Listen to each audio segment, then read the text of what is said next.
Scan, your personal agent and real estate broker at the Diamond Group and Properties. This video is specifically for first-time home buyers. Whether you have just started or considering it, these are the steps that you are going to go through. So your very first step after you decide, yes, I think I'm ready to buy a home, is getting pre-approved.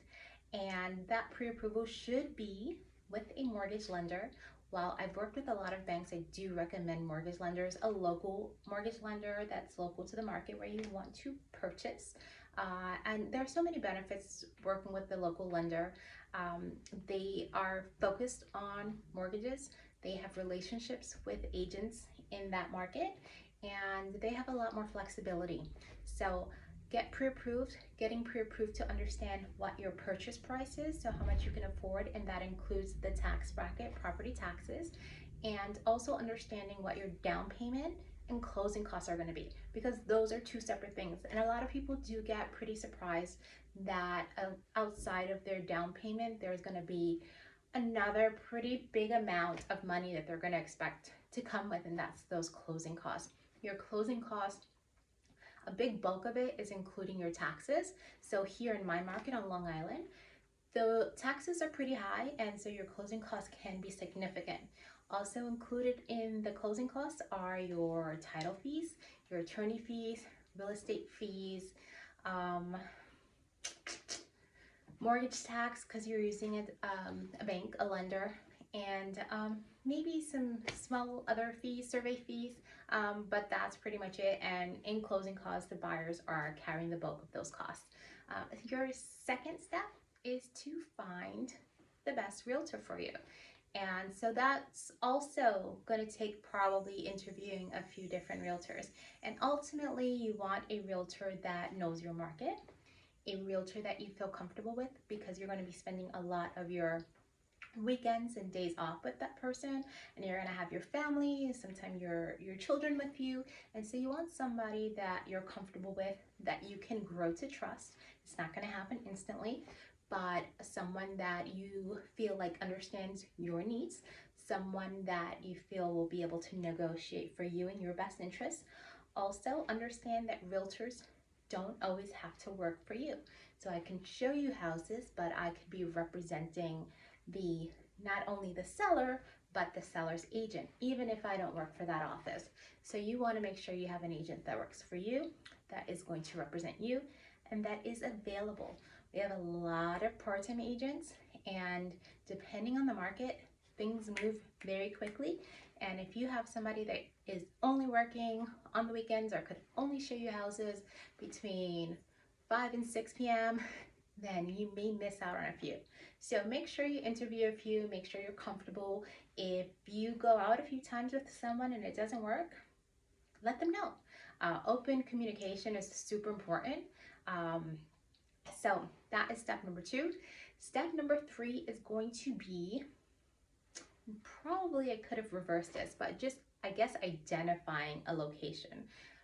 Identifying a location, and sometimes it really just depends. A lot of people are doing their searches online, so it's hard to find out where that realtor is coming from because it's so digital. You click on something and you get agents from all over the place, which is not always terrible. I actually work with buyers, and I'll go as far as an hour, just because even I have properties up north and a few hours away, so I get to know different markets. It's a lot harder on flexibility if you've got someone that's 45 minutes away, an hour away from where you're looking. So, but getting to know the area and the market that you want to buy in, right? And sometimes that includes you doing some homework in advance. So I always recommend, a lot of my clients are looking for specific school districts, so I recommend greatschools.org, where you can put in a town and you'll get great information of the school ratings. You'll get other information about the schools in the area, but I always say go to that town. Go on a weekend where you might come across a school game and sit with some parents, talk to some parents, ask them questions, get a good feel of the vibe, then go and check out their local supermarkets, because you'll always find locals in the supermarket, right? Most people shop within their local supermarkets and ask questions and check out the vibe and see how you feel with it all. And so that's a great way to determine if you like an area. Check out their main streets, their towns where things are going on, and that's always helpful. And so now you understand your price, you found a realtor, you know where you want to search. You got to understand what it is that you want, right? Um, and sometimes that isn't so clear. Like, I know houses, kitchens sell houses and bathrooms sell houses, backyards sell houses. But I have some clients who are really just, they like a particular style of house, or, they need a master bedroom on the first floor. So understand what your top five criteria are. And then I always say from there, find out what your top three are, because you might end up having to give up two. Unless you've got just a open budget, or you're building something from scratch, you may not find everything you want in your house, in your first house, and that's okay. Location, you can't change, and you can't change the lot size, but if you love the location, you love the size of the property, and the house maybe just needs a little personal touch or a new kitchen or something, that's something that you can do down the line. And it really, so again, if you need something that's move-in ready, you have to know that, and you have to let your realtor know that, so that when they're searching and they're presenting you and with houses and you're seeing houses, everyone is on the same page. So honesty is going to be super important. Make sure you're honest with your realtor and you give them as much feedback as possible. I always tell my clients, we saw some houses on your way home today in the car, talk about it, and please share that feedback with me, tonight or tomorrow when we talk, and before we go out and see some houses again. Once you find a house that you love, you're ready to put in an offer. And so that brings us to our next step, right? And so that offer step is very important depending on the market. Is it a buyer's market? Is this a seller's market? That's going to be significant on how that offer is presented. So having an experienced agent who understands that, who can interpret the market and the information, send you some comparables on the houses that you love, what's sold, how much they sold for, and so that's going to help you make the best decision so that we can present a great offer for you. And depending on the type of market it is, in a buyer's market, you've got some room for negotiation, where in a seller's market that we are in today, there's almost no room for negotiation. This is where you get really, really creative with terms. So after you submit your offer and your offer gets accepted, congratulations, you've got the inspection. So again, having a good realtor that is a great resource for you is going to help you with all these steps and all these different resources. So I love to network with all the professionals in this industry so that I'm able to provide a wealth of resources to my clients. And so that includes having, a nice database of good, reputable, certified engineers, inspectors that we can use and set up appointments for inspections. So during the inspection process, it rarely, I hate to tell my clients that we're negotiating after the inspection. It really is, an understanding, a manual of the house that you're getting, so that you know what you're getting into, what needs to be repaired, what doesn't. Anything significant we should address. And so we can go back and sometimes we do have to go back and work them out with the buyers, with the sellers.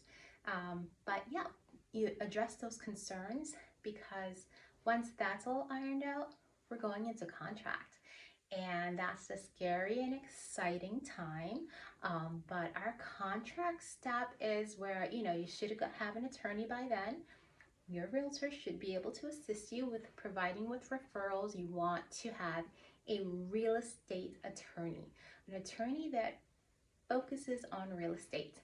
And And so, yeah, so you're gonna go under contract. You're gonna go into the underwriting phase of the deal once you've got fully executed contracts. That means you've signed and the sellers have signed. And so now is just a frustrating time. The underwriting process is when you're working, it can take up to 30 days with your lender on just giving them everything that they ask for. Um, Pay stubs, bank statements, W-2s, and they'll ask for it again and again. And I always say, keep those documents in a cloud folder, because when you're at work, when your husband, your wife, everyone's busy doing stuff, they're gonna ask for it, and you don't wanna delay responding. You want to have access to that information right away. Just send it to them. It's going to speed up your process, and you're going to get to that closing table that much faster. While you're going through underwriting, we are scheduling appraisals. Your attorney is scheduling or ordering title and the survey, and you're getting closer and closer to closing. Once we have a clear to close from your lender, we are now at the closing step. So you're going to schedule a final walkthrough of the property before closing with your agent, and you're going to get to closing. And I always love watching my clients at the closing table, because it's an exciting time, but it's so nerve-wracking because you're signing all these papers, and it's a big purchase. It's one of the biggest purchases that you make in your life. And so it could be really scary, but it's exciting. And then you get your keys. And I wish that I get that opportunity to hand you the keys, because it's really just a great thing. It is the American dream, right? And so congratulations, because you've made it to the step where you're ready to move in. And that's another thing. But yeah, so those are the steps of purchasing a home. I hope that that was clear. If you do have any questions, feel free to reach out to me. I'll have my contact information below. And if you're interested in purchasing a home, I'd love to talk to you here in the New York, Long Island area.